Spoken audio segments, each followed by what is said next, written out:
Saya lihat ini tidak sekedar antusias spontanitas masyarakat, tetapi saya lihat memang ada yang gerakan. Dugaan saya bahwa ini ada dugaan yang memboncengi dan depolitisasi untuk mengganggu keberadaan petinggi Polri, kok kayaknya saya hampir yakin. Akan ada perlawanan yang sedang dipersiapkan oleh banyak kawan-kawan. Kita lihat aja.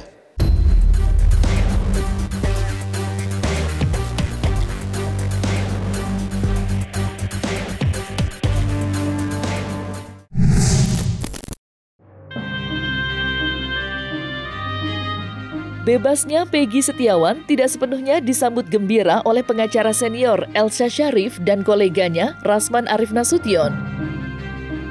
Keduanya mencurigai ada gerakan yang memboncengi euforia masyarakat untuk menjatuhkan marwah kepolisian dan mengganggu petinggi Polri.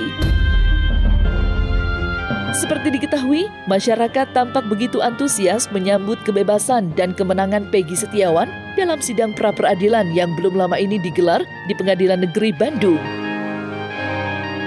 Lantas, apa alasan Elsa Sharif dan Rasman yang percaya adanya gerakan terselubung untuk mengganggu petinggi Polri melalui kasus tewasnya Vina dan Eki? Saya lihat ini tidak sekedar antusias spontanitas masyarakat, tetapi saya lihat memang ada yang gerakan. Tapi yang pasti kasus ini menyisakan banyak dan akan ada perlawanan yang sedang dipersiapkan oleh banyak kawan-kawan. Kita lihat aja. Sejak diputuskan pada hari Senin kemarin, siang selesai, malamnya sekitar jam 10 dibebaskan Peggy-nya, lalu kemudian Selasa itu ada acara di kediaman beliau, di sana disambut oleh masyarakat. Dan hari ini Peggy Setiawan tuh roadshow kemana-mana. Pergi ke TV A, TV B, TV C. Nah, ini pertanyaan besar bagi saya. Ada apa? Baru kali ini saya lihat ada putusan pra-peradilan dan orang yang menang itu roadshow kemana-mana. Kalau memang ini pure untuk kepentingan pribadi seorang Peggy Setiawan, cukuplah sampai di situ, Kak. Ini menghadiri beberapa TV, wawancara TV. Salahkah itu? Tidak. Tapi kita melihat bahwa dugaan saya bahwa ini ada dugaan yang memboncengi dan depolitisasi untuk mengganggu keberadaan petinggi Polri, kok kayaknya saya hampir yakin. Kalau orang bertato sampai beberapa biji tatonya, menurut saya itu ada yang menurut saya ya, pikiran saya ini kok bagi saya itu kurang baik. Nah, jadi kalau sekarang dimunculkan citranya itu sebagai orang yang sangat suci, sangat bersih, sangat tawadu, kok kayaknya saya kurang yakin. Kami tidak berpemikiran ke situ karena dengan dibebaskan Peggy artinya ini sudah menjadi hal yang luar biasa. Peggy sudah menerima haknya. Bahkan saya juga menyampaikan itu udah bagian dari perjalanan hidup yang mungkin Peggy Setiawan harus lalui. Udah nggak usah kita perpanjang-panjang lagi persoalan ini. Kita tutup buku, semuanya clear, semuanya tuntas.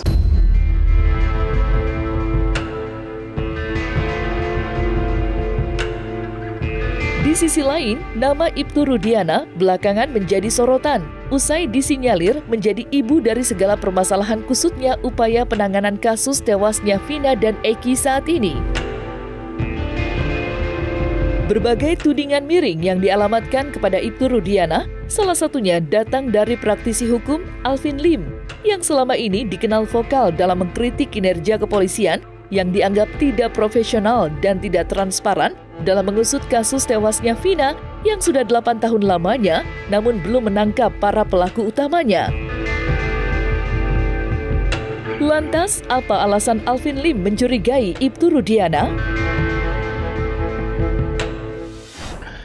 Ada otak intelektualnya yang tersembunyi, Pak. Ya karena saya sangat mengenal struktur dan bagian dari kepolisian. Seseorang yang hanya berpangkat itu nggak mampu merekayasa dan mengkondisikan sebuah kasus, Pak. Nggak bisa, Pak, dia. Ibtu itu nggak punya kekuatan. Yang punya kekuatan itu perwira, Pak. Udah mulai dari Kompol, mungkin AKBP, Kombes, ya. Di mana mereka yang punya anak buah, mereka bisa menetapkan seseorang sebagai tersangka di situ, ya. Bisa menandatangani, bisa memerintahkan. Kalau seorang Ibtu ini hanyalah, kalau menurut saya ini ditekan, ya. Jadi ada faktor intelektual, kemungkinan seseorang perwira ya, yang bermain di sini, Pak. Jadi kalau bisa meyakinkan hakim bahwa BAP itu fiktif, maka si Peggy ini bisa keluar. Dan kalau Peggy ini bebas, bisa membuktikan kepada masyarakat dan kepada khalayak Indonesia bahwa proses yang dilakukan polisi itu ngawur, ya. Dan dengan seperti itu bisa terjadi reformasi dulu, Pak. Karena kalau enggak akan sulit. Nah, kalau proses hukum ya 5 orang yang ditahan itu ya dia bisa mengajukan PK agar bisa keluar dulu di sana, ya.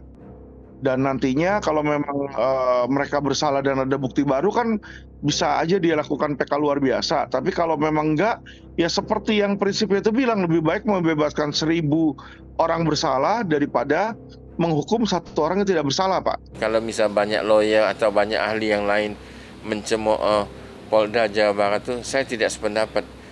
Saya tidak sependapat sama sekali. Yang namanya manusia kan mungkin aja bisa salah.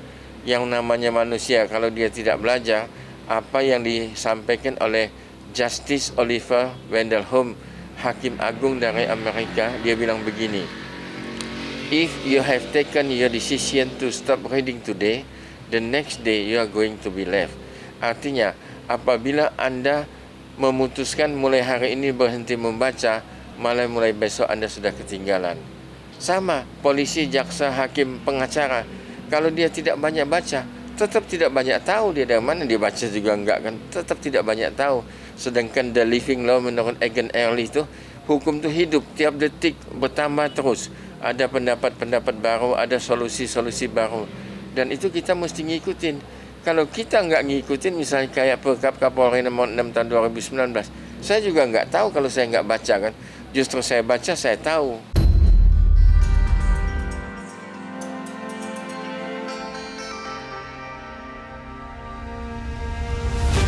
Jika Alvin Lim hanya berani menduga, berbeda dengan pengacara Farhad Abbas yang sudah bertindak nyata dengan melaporkan Ibtu Rudiana di Polres Cirebon Kota dan melakukan audiensi langsung dengan Mabes Polri terkait laporan yang dibuatnya. Farhad menuding Ibtu Rudiana memberikan laporan palsu yang bertentangan dengan fakta sebenarnya. Farhad Abbas yang juga kuasa hukum Saka Tatal, mantan narapidana dalam kasus tewasnya Vina, berharap agar laporannya segera ditindaklanjuti. Namun sampai dengan saat ini, Ibtu Rudiana memilih tak bergeming meski mendapat banyak tudingan miring.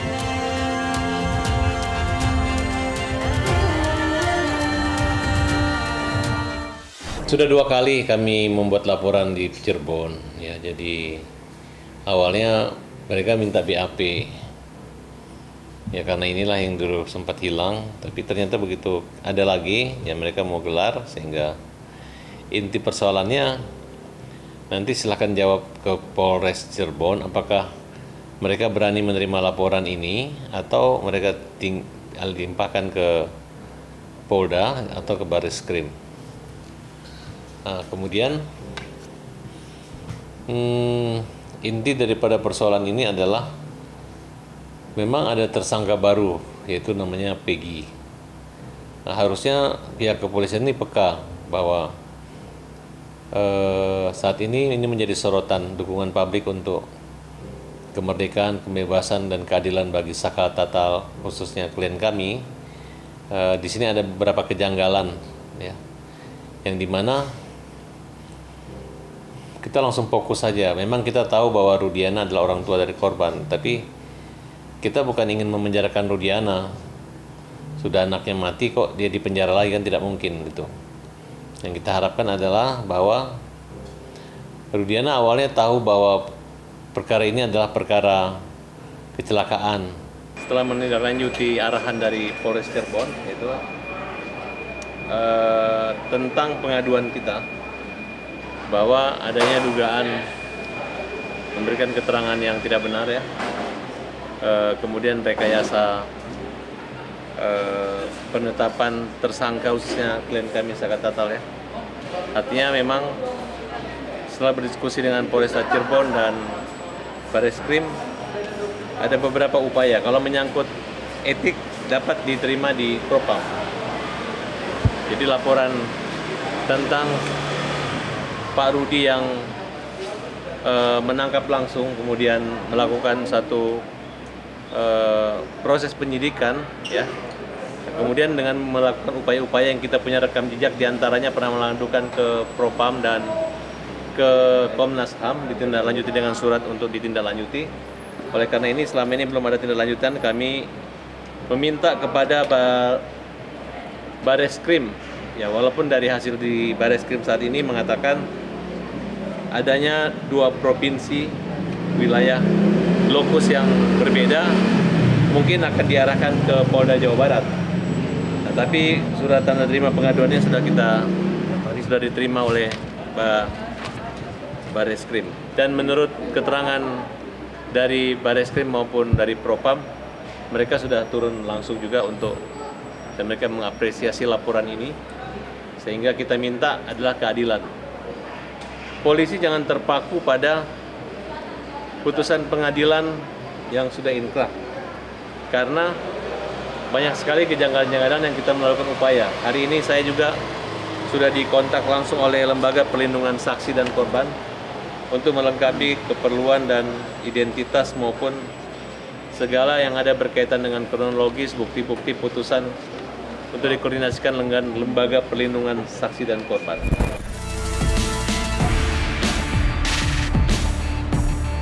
Nah, selesai sudah Cumi Lovers, saksikan terus Cumi Game In-Depth, kabar lengkap, mendalam, dan akurat dari narasumber terpercaya. Dan jangan lupa untuk like, subscribe, dan juga share channel YouTube Cumi Cumi.